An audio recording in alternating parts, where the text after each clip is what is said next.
মাসালা এগ কারি। আমার বাসায় সবার খুব পছন্দের একটা খাবার মাসালা এগ কারি। এটা হলো তো মিশমি আর মিশমির বাবার কোনো কথাই নেই। হ্যাঁ, আমি সেই মাসালা এগ কারিটা আজকে তৈরি করে দেখাবো।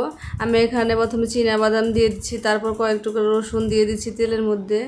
এর পর দিয়ে দিচ্ছি পেঁয়াজ কুচি, কাঁচামরিচ, টমেটো, এই সবগুলো উপকরণ ভালোভাবে ভেজে নেব। এই উপকরণগুলো ভাজা হয়ে গেলে এটা দিয়ে আমি একটা মশলার পেস্ট করে নেব।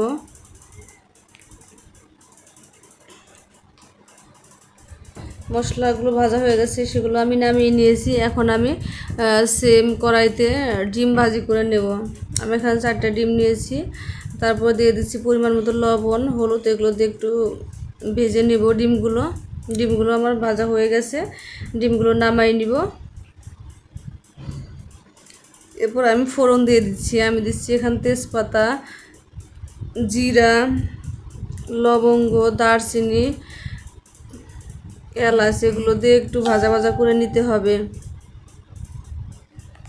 এরপরে সেই ফোড়নের মধ্যে আমি যে মশলা পেস্ট করে রেখেছিলাম সেই পেস্টটা দিয়ে দিচ্ছি। এটা দিয়ে দেওয়ার পর আমি ওই ব্লেন্ডার জারটা ধুয়ে একটু জল দিয়ে দিচ্ছি মশলাটা কষানোর জন্য। এরপর আমি এর মধ্যে দিয়ে দিচ্ছি হলুদ, মরিচ ও ধনিয়ার গুঁড়া, আর দিয়ে দিচ্ছি পরিমাণ মতো লবণ। এসবগুলো উপকরণ ভালোভাবে কষাতে হবে। এই মশলাটা একটু সময় নিয়ে কষাতে হবে। এরপর এর মধ্যে আমি সামান্য পরিমাণ জল দিয়ে মশলাটা কষাবো। আমি 4-5 মিনিটের মতো ঢাকনা দিয়ে মশলাটা কষিয়ে নিব। 4-5 মিনিট পর ফিরে আসলাম। আমার মশলাটা অলরেডি কষানো হয়ে গেছে। এখন এর মধ্যে আমি 1 কাপ পরিমাণ দুধ দিয়ে দিব। দুধ দিয়ে আরেকটু কষিয়ে নেব। মশলাটা কষানো হয়ে গেছে। এখন আমি সামান্য পরিমাণে জল দিয়ে দিচ্ছি।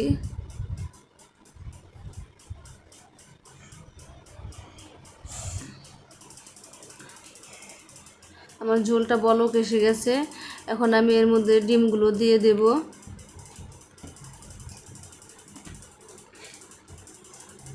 তারপর কয়েকটা কাঁচামরিচ চেরা দিয়ে দিচ্ছি।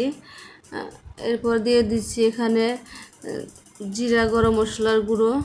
জিরা গরম মশলা দেওয়ার পর 1 থেকে 1.5 মিনিট কুক করতে হবে। আমার এগ মশলা অলরেডি হয়ে গেছে। এখন আমি নামিয়ে সার্ভ করব। ভিডিওটি ভালো লাগলে প্লিজ একটা সাবস্ক্রাইব করবেন।